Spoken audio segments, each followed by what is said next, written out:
meron siyang mercy. Mapapatawad, ay time na daw, let's pray. Char. Mapapatawad ka at mababago ka ng Panginoon. Tutulungan ka niya. Ano yung sabi niya? Run with endurance. Pero hindi ka makaka-run ng may pagtitiis at makaka-run talaga kung may mga weight at sin na dala-dala sa'yo, ang bagal mo niyan. Kaya napagod yung kuneho, well, wala naman siya literal doon, kaya napapagod ang mga rabbit Christian, sobrang bilis nila magsimula, enthusiastic sila, na hindi muna na-shed, hindi natanggal yung mga dapat tanggalin. Isipin nyo, sino yung mga nakasama nyo noon na wala na ngayon? Huwag nyo silang husgahan. Pero baka kasi nagkulang tayo sa kanila. Hindi sila yung may kasalanan na entirely. Pero baka mamaya, nagkulang tayo. Pero huwag ka naman mag-guilty. Isipin mo lang mabuti na baka nga may pagkukulang ako dito kasi pinush ko siya na ating ka ng ganito, maging leader ka na, kailangan magka-12 ka rin ng ganito. Pero hindi naman pala natanggal talaga yung weight and sin niya. Kaya napagod siya na mahinga siya. Ano pa nangyari? Sa run with, tuloy natin kasi connected to dito, run with endurance. Let us run with endurance the race that is set before us. Endurance running is a physical as it is in mental. A workout of muscles and the mind that tests our limits over hours and miles. So, yung nangyari sa atin, sa sobrang pagnanais natin na magpatuloy, tayo at pati yung mga inaalagaan natin, quote-unquote, inaalagaan natin, tas push tayo ng push sa kanila, hindi na lay aside yung mga dapat tanggalin talaga, tapos pinush lang natin sila kasi mukhang excited sila, gusto nila mag-ministry agad, gusto nila maging part agad, gusto nila agad magturo sa post-encounter, sa SOS and everything, ganyan. Napagod sila, na-burn out. Bakit? Masyado mong tiningnan kasi yung katabi mo na nakompleto na yung 12 niya. Kaya dapat ikaw mas fruitful ka. Kaya minadali mo na rin yung mga pinaalagaan pala sa ng Panginoon. Na dapat ikaw yung nag-alaga ka, so pinush mo ng pinush. Gini-guilt trip ko ba kayo ngayon? Hindi. Actually, nung pinaprepare ko to, sobra-sobra yung prayer ko sa Panginoon. Ang dami kong napabayaan. Hindi po ako nagmamalaki ha. Noong time na nandoon tayo sa era na yon, hindi naman po ako nahuhuli sa number. Isa nga po ako sa nakikipagmayabangan kay Topher kasi si Topher, superb yung dami. Kaya kailangan, ay dapat tapatan ko to kasi bestie-bestie kami. Pero na-burnout talaga ako. Isipin mo yung dami, tapos mag-isa ka lang, tapos may isa mag-chat sa'yo, tapos yung isa pa mag-chat sa'yo. Alam mo, wala na din talaga akong time na manood sa Facebook. Ngayon, ang dami, charot. Kasi bakit? Kasi ang dami mong nire-replyan, ang dami mong kino-comfort, pupuntahan mo pa sila. Tapos yung mga bahay pa nila nasa Mars. Alam mo yun? Pupuntahan mo, wala naman akong sasakyan, babiyahin ko yung dulo ng Maguyam. Alam mo yun? End to end. Grabe talaga. At bakit? At tas ano pa yung ipuput kong pressure sa kanila? Oh, dapat mag-invite ka ng 20,000 ha? Bakit? Very enthusiastic lang ako eh. At akala ko enthusiastic din sila kasi mukhang excited sila. Pero nawala yung endurance. Bakit? Napagod eh. May bit-bit. Kaya hindi ko masabi sa kanila na, ito pa mga linyahan ng mga leader. Be, kaya mo yan, kasama mo ang Lord. Hindi ka nag-iisa. Ha? Nahihirapan ako, ate, kailangan ko ng prayer mo. Sige, pag-pray kita. Ate, kailangan kong ganito, ganyan. Ay, sige, pag-pray natin yan. Ha? Lahat ang naging sagot, ganun lang. Pero sa totoo lang, hindi na deal. Kung ano yung dapat na ma-deal sa kanya. Lahat fast-paced. Sinabi ko ba na masama yung naging era na yon? Hindi. Salamat sa Lord. Pinagdaanan natin yon. Meron na tayo ngayong mababalikan. At meron ding mga, naniniwala ako na walang sayang sa Panginoon. Ano mang buto na nahasik, ay siguradong lalago sa panahon niya. Tutubo at tutubo yon. Pero nanghihinayan lang ako na sana pala noon pa ako natuto. Pero timing ngayon ng Panginoon eh. Kasi pagkatapos niyan, yung perseverance, yung endurance na yan, ang pinaka-isang sinabi niya sa Hebrews 12, 1 to 2. Pa-next nga po ako. Ayaw mag-next eh. Pa-next po ako. Pa-next po ako, Kuya Marlo. Ay, hindi lang puro ikaw. Pa-next po. Dapat, i-fix mo yung eyes mo kay Jesus. Ang nangyari, na-fix mo sa kasama mo. Na-fix mo doon sa kasamahan mo sa cell na sila nakaka-10 na, ikaw wala pa. Tapos pressured ka na. Tinatanong ka, bakit wala kang invite ngayon? Di ba? At tapos sinasabi, we are a great cloud of witnesses. Tapos lahat sila, ang daming witnesses na wala ka. Naghalo-halo na yung shame. Feeling mo tamad ka, feeling mo hindi ka enough. Lahat na. Ang dapat palang focus natin ay ang Lord. Hindi yung number sa whiteboard. Hindi rin yung kasama mo sa cell. Hindi rin yung katabi mo. Tingnan mo uli yung katabi mo. Si Jesus ba'y nakikita mo? Ako si Jesus yan, go lang. Pero, let's fix our eyes on Jesus. Hindi dahil sa hindi Christ-like yung katabi mo. Kundi dahil sa tao pa din yan, mafe-fail ka niya. Pero ang Panginoon hindi. Looking to Jesus, the founder and perfecter of our faith. Whenever you feel napagod ka na, sino ba magpa-perfect niyan? Sino ba mag-strengthen niyan sa'yo? Ang Diyos. Makikita mo na, ang dapat kong tinitingnan, ang rabbit at ang turtle, ang dapat na tinitingnan nila, hindi yung kasamahan nila, hindi yung isa't isa. Bakit nagpahinga si rabbit doon sa kwento? Kasi nung sinilip niya si turtle, malayo pa. At anong sabi niya? Malayo pa naman yan, pahinga muna ako. Pag iba tiningnan mo, titigil ka. Bakit? Katigil-tigil ang tao. Matitisod at matitisod ka dyan. Sinong perfect dito? Sige nga, taas ang kamay. Sino dito kahit yung malapit lang sa perfect? Yung mga 1% lang ng buhay niya yung may kasalanan. The 99% germ-free. Charot. Meron ba? Wala eh. Kaya ang pinaka-safe natin gawin, tumingin sa Panginoon. Madali ba yon? Hindi. Dahil tayong mga tao, visual. At ang makikita natin na makikita, yung mga tao, meron pa nga magsasabi, nag-church ka pa naman. Leader ka pa naman. Tingnan mo, pinahiya niya ako. Nag-church lagi yan. Nasigaw-sigaw ka pa dito sa work natin, nag-church ka pa. May mga ganun pa tayo maririnig. Pero tandaan natin lagi, bumalik tayo. May pagkakataon na magkakamali tayo. May dala pa eh. May wait and sin pa eh. Pero once na, every time natatakbo ka at may makukuha ka na namang putik. Alam nyo kahapon, ang putik ng sapatos ko. Alam nyo ba na ang sapatos ko ay parang mga ganito lang siya. Kasi mahilig po ako sa magaan kasi nga po, mahirap maglakad. Alam nyo nung habang maya-maya, naging high heels na. Naging high heels na. High heels na ba? Kita ko na Lydia. Tinatanggal ko talaga yung putik kasi naging high heels siya. 1 centimeter lang, naging 5 inches. Ang kapal ng putik. Yung akala mo wala lang pero nagbi-build up. Along the way, akala mo na-shed ka na nung una pero along the way, meron at meron. Kaya continually, dapat nagpapatanggal ka, nililay aside mo yan.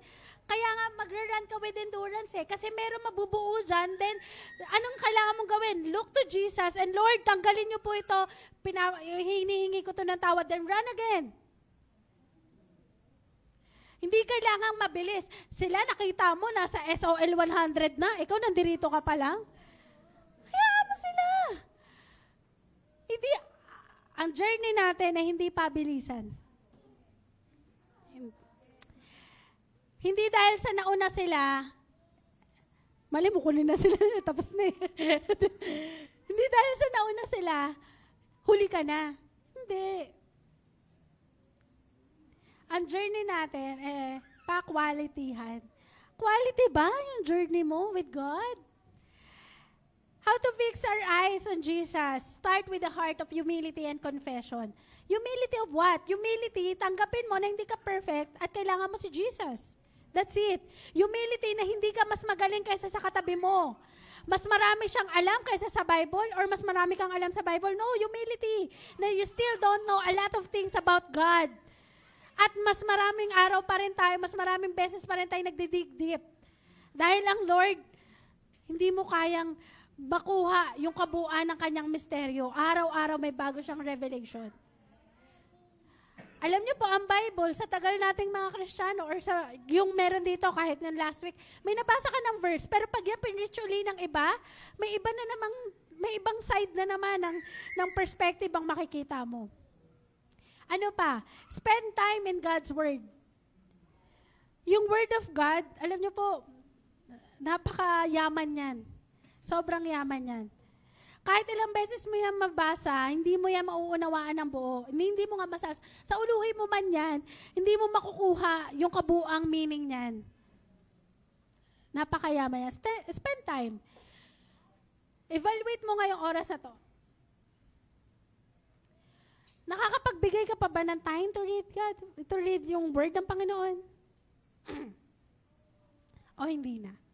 Ito pinakamahalaga. Spend time with God. Ang saya kahapon. Sa mga hindi po nakapunta, kasi yun naman ay open sa mga worker, hopefully magkaroon ng time na magkakasama ang lahat. Kung posible yun, no? Ang hirap buong church, no? Dadali natin. Pero ang sarap nun. Yung isang araw talaga na parang magbabasa ka, mag-pray ka, may groupings kayo ng kaunti, may sharing kayo. Actually, nakakatawa yun, ha? Sabi nga namin ng asawa ko, pwede pala na isang araw, hindi ka nagpo-phone. Di ba? Saya. Pwede pala yun. Mas maganda nga kung walang signal dun eh. Sure. Kasi tetep pa rin ako baka may nag-chat. Napareply tuloy ako. Di ba? So, kaya pala. Sa bahay namin ako, pag naloba to, charge agad. Charge agad. Di ba? Spend time with God. Quiet time. Well, hindi mo naman kailangan pumunta araw-araw ng bundok to spend time with God. Yung 15 minutes lang na tahimik ka and you're talking to God, spending quality time to God, hindi yung nahilik ka. Nag-quiet time ka nga, diretso hilik naman. Hindi yung quiet time, sleeping time yun. Quiet time with God. Ayan. Next. We can fix our eyes to the one and only God. Again, balikan natin, yung kino-commemorate ngayong araw na to ay muling pagkabuhay ni Jesus Christ. And again, i-establish ko yung fact na hindi na po siya namamatay taon-taon, isang beses lang siyang namatay. At mananatiling siyang buhay habang buhay. Amen? Isang beses lang. After nun, muli na siyang nabuhay at hindi na siya namatay muli. Okay? We can fix our eyes to the one and only God. The God who once dead, the God who overcame death, the God who lives forever. His name is? Jesus. His name is? Jesus. Amen. At yung Jesus din na yun, na pinanampalatayanan mo ng buong puso, ang siyang mag-shed, magtatanggal ng light, ng weight, ng sin, magbibigay sa iyo ng strength to endure, at magbibigay sa iyo ng help para magpatuloy. Now, what kind of a runner are you? Anong uri ka ng runner? Minsan tayo naging rabbit. Ako po ay rabbit. Naging rabbit Christian. Pero wag na tayo manatiling maging rabbit Christian. I-commit natin yung sarili natin na, today, na-renew yung connection ko, yung relasyon ko sa Panginoon. Today, nakilala ko si Jesus Christ. At unti-unti ko pa siyang mas makikilala pa. At habang nakikilala mo ang Panginoon, ipapakilala niya kung sino ka. Mas makikilala mo kung sino ka. Ito ka pala. Ito yung pagkakalikha niya sa'yo. Ito yung itsura mo, ito yung behavior na meron ka pala dahil sa upbringing sa'yo, pero ito yung talagang dinisenyo niya sa'yo at ibabalik ka niya kung paano kanyang kinreate. Amen? Nawa lahat tayo palakasin ng Panginoon. Ini-invite ko po ng bawat isa ay tumayo.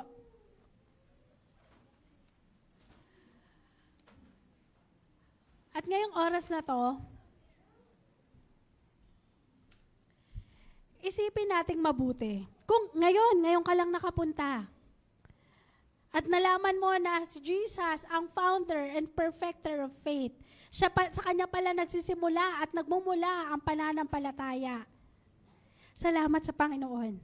At naway patuloy na mangusap sa iyo ang banal na Espiritu.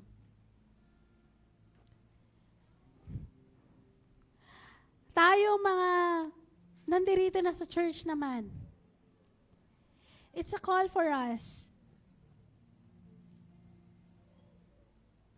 na patuloy na may magbi-build up na nagpapabigat sa atin, pero ipatanggal natin sa Panginoon.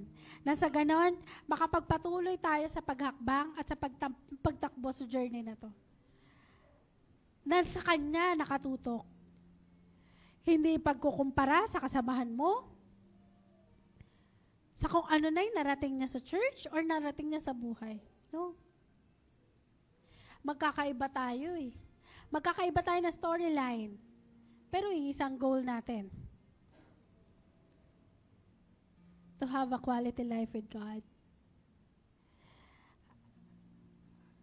At batay sa Ephesians 2:8-10, nung niligtas tayo, meron tayong pinaka-goal. We were created to do good deeds. Spread the word. To disciple. Matthew. Sa Matthew, makikita natin, go and make disciples. Pero hindi sinabi doon na pakialaman mo kung paano siyang lumalago. Panginoon na magpapalago, ikaw magbabahagi sa Kanya na salita.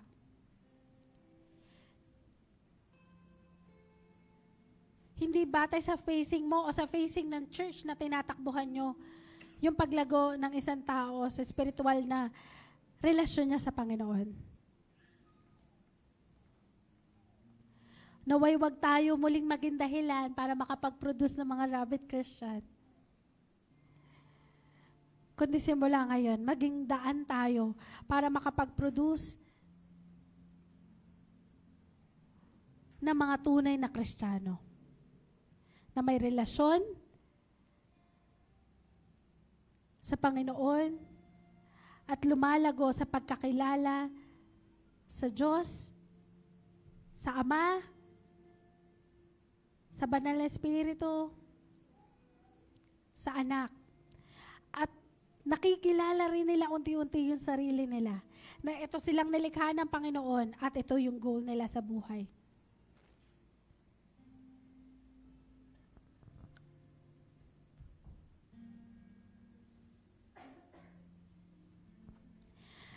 Panginoon, maraming salamat sa pagkamatay mo sa cross. Dahil doon, nabigyan ng kalinisan ng aming mga kasalanan. Lalong maraming salamat sa muli mong pagkabuhay. Dahil doon, nagkaroon kami ng pagkakataon na magkaroon ng buhay na walang hanggan. Dahil ikaw na unang na-overcome yung kamatayan, kami rin namang mga anak mo ay ma-overcome ang kamatayan na to dahil sa kapangyarihan at sa kahabagan mo. Maraming salamat po roon. Maraming salamat po. Dahil sa pagkakataon na binigyan niyo po kami ng regalo. At yun ay ang kaligtasan. Kasama nun, maraming salamat po sa mga katabi namin ngayon, sa mga kasama namin, sa mga kapamilya namin, sa mga kapatiran namin kay Kristo. Dahil alam namin na bukod sa amin na tumatakbong kasama ka, may mga kapatid rin kami na naglalakbay sa spiritual nilang relasyon sa iyo. Alam namin hindi kami nag-iisa dahil kasama ka namin araw-araw. Kaya tulungan mo po kami na magpatuloy na ano man yung mga lubak sa daraanan namin, magtiis po kami dahil ikaw yung magbibigay sa amin ng lakas. Sa iyo kami tumingin. Bagamat napaka-visual namin mga tao at ang nakikita namin na yung comparison sa iba, Panginoon, tulungan mo kami mag-focus sa iyo. Lagi kaming makaalala na ikaw yung founder, na ikaw yung perfecter ng aming faith. At ikaw lamang yung source ng lakas namin para magpatuloy sa journey na to.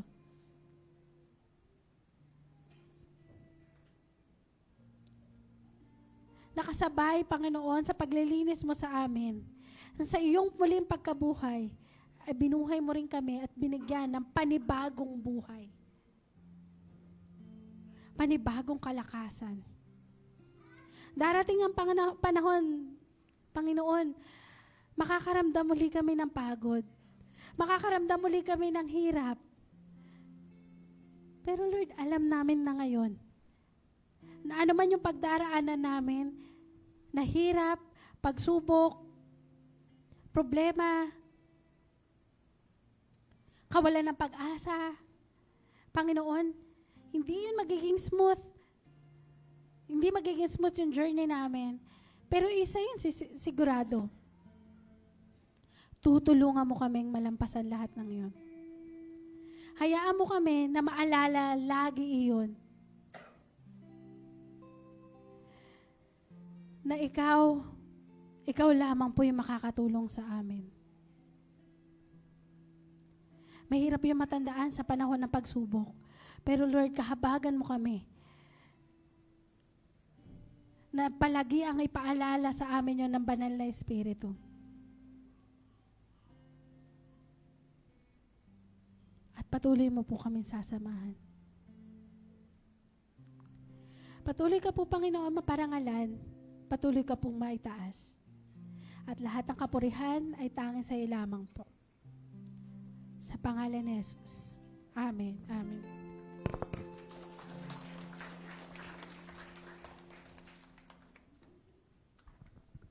Makaupo na po tayo.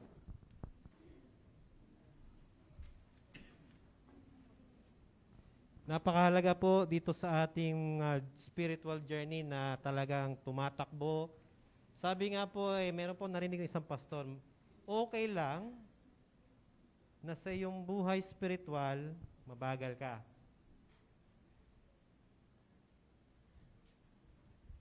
Merong gustong mauna, pero napakahalaga pala sa Panginoon yung hindi nauuna. Ang mahalaga, yung sumusunod. Tama ba? May mauna man, mabagal ka, pero at least, nandun ka, sumusunod. Amen po ba? Kaya napakahalaga po na ating buhay spiritual. Ito po ba ay napaka-importante sa ating pamilya? Na ang ating anak, asawa, kapatid, lolo't lola may relasyon sa Diyos. Napakahalaga po ba nun? Ako po talaga, ang encouragement ko po talaga sa pamilya, huwag lang yung ikaw, kundi lahat kayo. Amen po ba? Kasi ito po yung gusto ng Panginoon. Again, ito pong gusto ni Lord sa bawat pamilya, ang maligtas. May kwento po sa Biblia about sa jailer na si Paul at si Silas, ata po yun. Sila'y nakakulong, lumindol. Tapos yung jailer,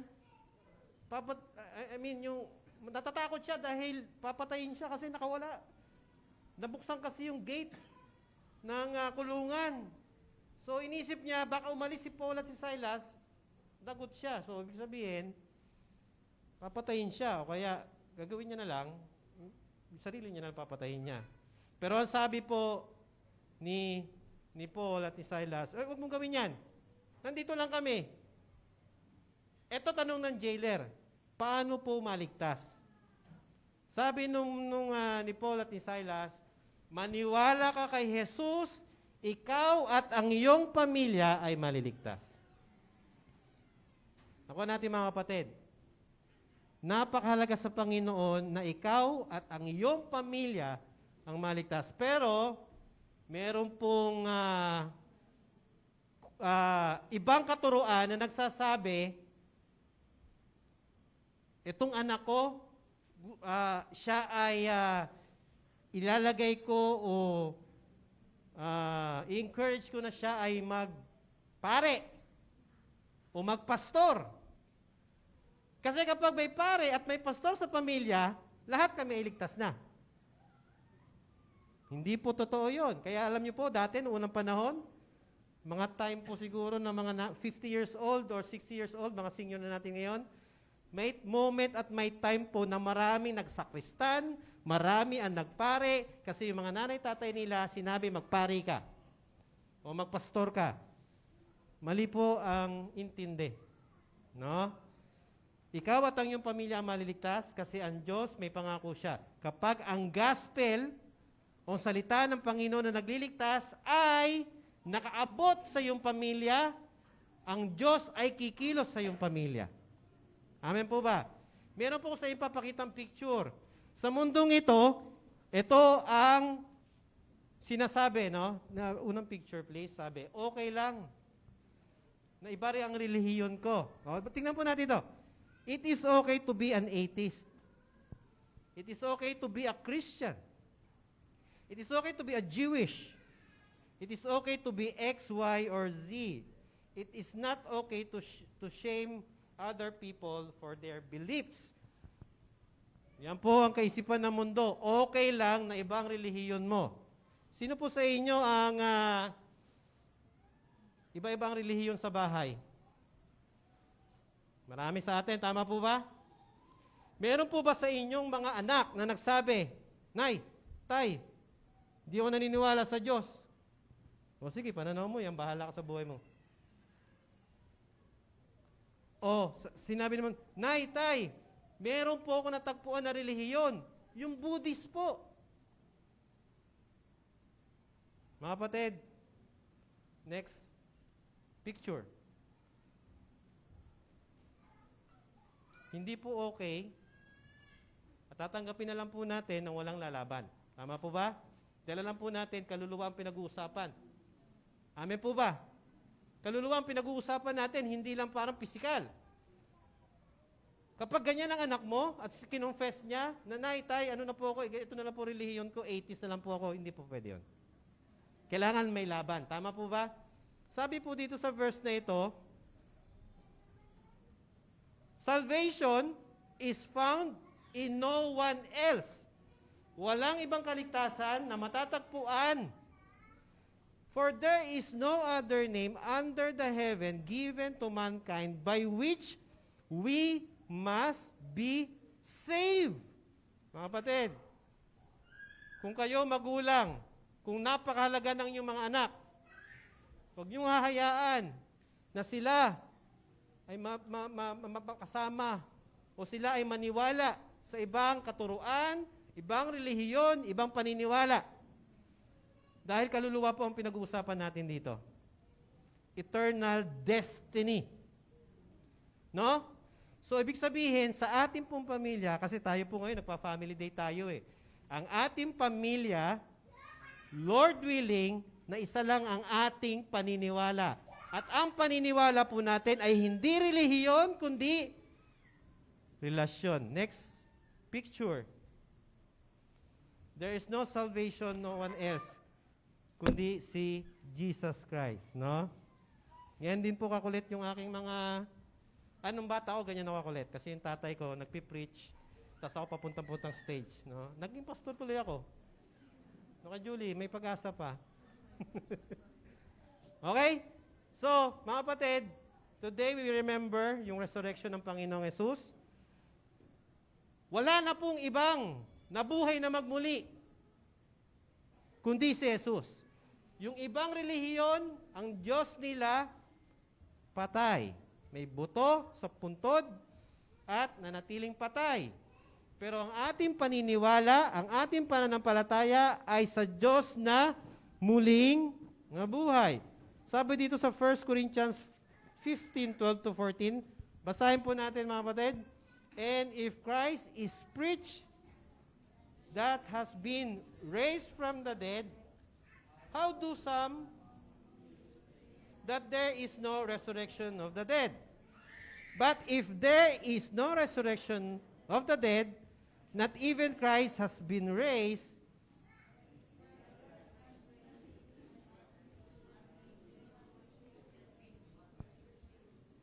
Lagi ko po itong binabanggit sa inyo.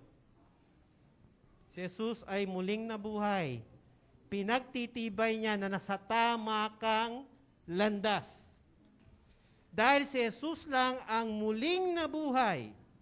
Kaya alam niyo po, sa ating pamilya, bagamat meron ng parang, sabihin natin, pag lumalaki ang anak, meron na sarili silang isip, pero wag pong mawawala ang pinaka-standard natin, mga nanay, tatay. Ang standard natin ay relasyon kay Kristo. No? Dahil wala ng Diyos na muling nabuhay kundi si Kristo. Kaya kung meron man kayong ganong sitwasyon sa family na parang marami kayong relihiyon, marami kayong pinaniniwalaan, mga kapatid, idalangin niyo sa Panginoon ng inyong mga asawa, ang asawa, ang mga anak, ang mga lolo't lola ay maligtas sa pamagitan ni Kristo Jesus. Amen po ba?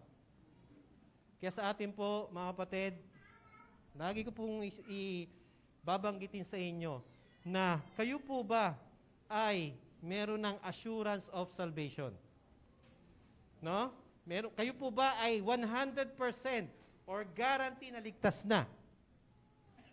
Now, kung hindi ka 100% or guarantee na ikaw ay ligtas na, it means hindi pa totoo sa iyo si Kristo. Amen po ba? Kaya itong time na ito, saglit po tayong pumikit at manalangin. Ang panalangin na ito ay pagtanggap sa kaligtasan na ibinibigay ni Kristo, si Kristo na namatay, at si Kristo na muling nabuhay para sa ating kaligtasan. At kung gusto mong tanggapin si Kristo, kung gusto mong ikaw ay may assurance of salvation, alam mo kung saan ka pupunta, tanggapin mo ng may pananampalataya, at itong panalangin na ito, bigkasin mo ng may pananampalataya. Sabayan mo ko sa panalangin na ito. Aking Ama, lumalapit po ako sa iyo. Nagpapakumbaba. At inaamin ko po sa aking sarili na ako ay makasalanan. Kaya ako po, buong puso, na tinatanggap si Kristo na aking sariling tagapagligtas. Salamat po na ang aking pangalan ay isinulat mo sa aklat ng buhay. At inihiling ko po ng banal na Espiritu ang siyang maghari sa akin. Tulungan po ko. Maraming salamat po. Ito po ang aking dalangin na may pananampalataya sa tanging pangalan ng Panginoong Yesus. Amen. Amen. Amen. Palakpakan po natin ang Panginoon. At ngayong oras na ito, meron pong niready ang ating mga chikiting, mga malilit nating mga bata. At mag-intay na lang po tayo. Bababa na po yan pag meron naririnig na mga nagsisigawan. Okay?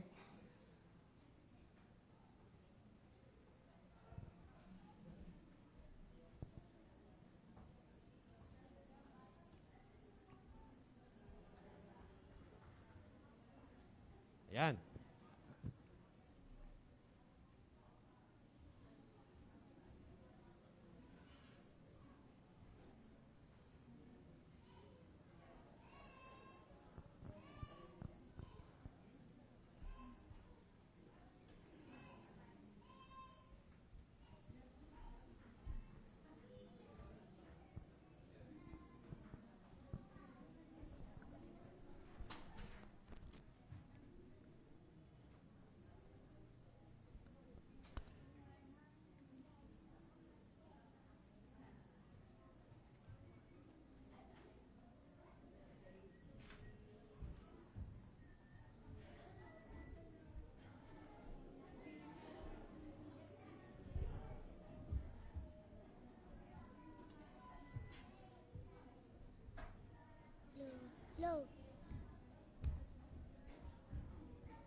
Sige po, let's proceed to our giving of tithes and offering.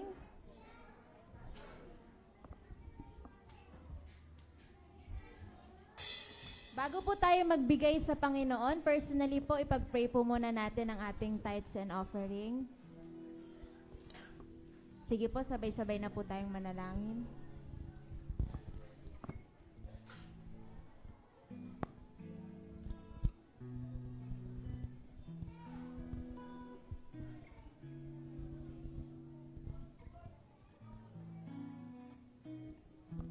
Panginoon, ang aming tithes and offering ay para sa iyo, Lord.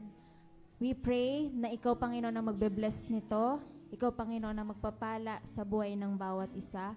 Lord, i-bless niyo po at protektahan ang aming personal na buhay, ang aming pamilya, ang aming church, Lord God, ang aming trabaho, business, ang aming pag-aaral, O Diyos. Ang bansang Pilipinas, ang aming government, ang bawat bansa sa buong mundo, Lord God. Lord, we entrust everything to you and increase our faith, Lord God. Increase our faith as we wait on you, Lord. Maraming salamat po. In Jesus' name we pray. Amen. Sige po, let's give our tithes and offering to the Lord. Give, and it shall come back to you. Good measure, press down, shake together and running over. Give, and it shall come back to you. When you give to the Lord. Give, and it shall come back to you. Good measure, press down, shake together and running over. Give, and it shall come back to you. When you give to the Lord. When you give to the Lord. When you give to the Lord. Announcements po. Tithes and offering can be sent through BPI, Metrobank, GCash. Worship service ay every Sunday po at 9:30 a.m. Prayer and intercession every Saturday po at 9 a.m. Dito po yan sa church. Please do like, comment, share, and subscribe to our YouTube channel, Facebook page, Instagram, Spotify, podcast, TikTok. And happy birthday po! Kantahan po natin sila. Happy birthday to you.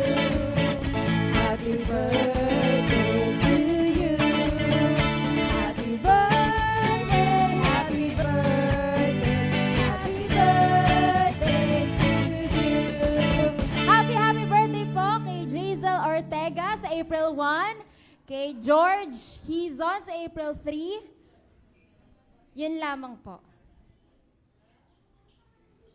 Truth Seekers Group in Church Kaligtasan Lessons right after the service. And special announcement po, recruitment of ushers and BAM ministry ongoing pa rin po yan. Family Fun Day sa April 7 and 14 starts at 9 a.m. Church transportation kay Agatha po for Family Fun Day events. Pick-up points, 8:30 a.m. Silang Bayan, 8:40 a.m. sa Biga, and 8:55 a.m. sa Bukal. And announcement din po, next Sunday, meron tayong food bazaar. We encourage po na hindi na magluto sa bahay at dito na lang bumili. This is for church fundraising. Yan lamang po. Okay, sige po, tayo po ay tumayo na at tayo ay mananalangin. Sama-sama po natin ilapit ang lahat sa Panginoon, ang mga nararanasan natin sa buhay, ang mga prayers natin. Lahat po yan, mga finances, karamdaman, itaas po natin sa ating Panginoon. Ang Diyos natin ang siyang nag-iingat ng ating buhay at may kontrol ng lahat. Kaya, lumapit po tayo sa Panginoon ng mayroong pananampalataya. Manalangin po tayo. Ang aming buhay, Lord, ay hawak mo. Kontrolado mo, Panginoon, lahat. At wala pong lingid sa'yo. Ang lahat ng mga pinagdadaanan namin, mga sitwasyon namin, Panginoon, ay alam mo. Kaya sa aming paglapit sa iyo, Ama, kami ay nagpapakumbaba. Hindi sa aming sarili, Lord, kung bakit kami papakinggan mo. At kung bakit katutugon, kundi dahil kay Kristo na nagbigay ng buhay upang kami ay magkaroon ng relasyon sa iyo. Kaya salamat po, Ama. Ang bawat isa, Panginoon, dito na nananalangin, itinataas po, O Diyos, ang kanilang karamdaman. Panginoon Ama, hipuin mo sila. Ikaw po, Panginoon, na magpagaling sa kanila. At sa pamagitan ng banal na Espiritu na sumasa amin, Panginoon, dumaloy nawa ang kapangyarihan na galing sa Espiritu mo at mag-radiate, mag-manifest sa mga katawan namin na mahina at may karamdaman. Kaya sa bawat isa na nananampalataya, ikaw po, Panginoon o Diyos, ang magpapagaling sa kanila. Ayon sa iyong kalooban, ayon sa iyong panahon, at ayon, Panginoon, sa pagmamahal mo sa kanila.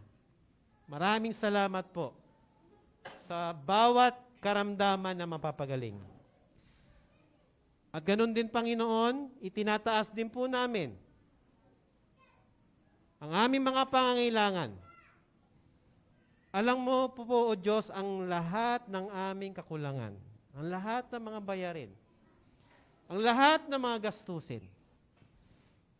Lord, in-acknowledge namin na lahat ay pagmamayari mo. Lahat ay ginawa mo. Kaya Lord, ang aming mga pangangailangan na ito ay tinataas namin, O Diyos, sa iyo. Tulungan mo kami manampalataya na sa lahat ng oras panahon, ikaw po ang Diyos na nag-provide, nagbibigay. Dahil mabuti kang Ama. Kaya sa bawat isa na nananampalataya ngayon, Lord, punuin mo ang mga kakulangan nila. Ang mga gastusin at mga bayarin, ikaw po, Panginoon, na magbigay. Salamat po, Ama, sa iyo. At sa bawat din na may trabaho, sa bawat may business, kung ang bawat isa, Panginoon, ay pinagpapala mo, ina-acknowledge po namin naman na lahat ito ay galing sa iyo. Kaya pagpalain mo, Lord, na nagtatrabaho, pagpalain mo nagbi-business, palaguin ito, bigyan sila ng promotion, palakasin ang mga pangatawan, bigyan ng wisdom, bigyan ng knowledge upang magawa at magampanan nila, Panginoon, ng maganda at maayos, Lord, ang kanilang mga trabaho. Salamat po, Ama. Sa lahat ng mga biyaya na darating, itinataas po namin at pinaparangalan po namin si Jesus na nagbigay ng lahat. Ganon din po, Panginoon. Ingatan mo ang aming pamilya, ang aming mga anak na pumapasok, pumupunta sa school. Proteksyonan po ang bawat isa. Ilayo sa anumang aksidente, ilayo sa anumang kapahamakan, at sa karamdaman, Panginoon. At ingatan mo, Lord, ang mga mahal namin sa buhay. Salamat po, Ama. Iniingatan mo, pinoproteksyonan mo, dahil totoo nga, ikaw po ang aming refuge and strength. Salamat po, Diyos, sa iyo. At sa iba po mga dalangin, kung meron man kaming pinaplano, kung meron man kaming ninanais sa buhay, kung meron man kami, Panginoon, na gustong marating, Lord, amin itong itinataas sa iyo. Alam po namin na ikaw po, ang plano mo, ang pinakamaganda. Kaya Lord, kung kalooban mo ito, nawa maganap. At kung hindi mo kalooban, Lord, i-direct mo kami doon sa path, Lord, na alam ko, more than pa doon sa aming inaasahan ang mangyayari sa aming buhay. Kaya tulungan mo kaming magtiwala. Tulungan mo kaming manampalataya kahit sa sitwasyon na hindi maganda, nandun Panginoon ang aming tiwala sa iyo, Lord, na lahat ng bagay, Panginoon, ay kaya mong ayusin. Kaya pagtibayin mo ang pananampalataya ng bawat isa. Pagtibayin mo ang paniniwala ng bawat isa. Salamat po, Ama, sa iyo. napakabuti mo, at ikaw po ang aming Diyos na sinasampalatayanan. At tanggapin po natin ang biyaya na galing sa ating Diyos na buhay. Ang pag-ibig ng ating Diyos Ama, ang pagliligtas ng Panginoong Yesus, ang gabay, patnubay at kapangyarihan ng Banal na Espiritu ay sumaatinawa ngayon at magpakailanman. Amen, amen, amen. Palakpakan po natin ang Panginoon. Okay. So mga kapatid, tayo ngayon ay magpo-proceed sa ating Family Fun Day. More games, more fun, more raffle, more ang matatanggap. Okay, so tinatawagan ko na. Are you ready mga kapatid sa ating unang game? Meron ba tayong unang game? Kuya Luis, come on down. Okay, at meron pa tayong mga paraffle mamaya. Again, kapag wala dito yung binunot na pangalan, ay wala ding matatanggap. Kaya mahalaga na nandito kayo. Okay, meron po tayong kotse. Kotsi-kotsihan pala. Kuya Jeremy, ping isang mic. Yan. So habang nagre-ready po tayo, Ninang, parapol po tayo ng kahit dalawa. Parapol tayo ng dalawa. Hello, hello. Si Rain ba? Si Rain? Hello. Rain, rapol. Okay. Hello, sound. Ayan. Raffle para sa bigas, tapos isa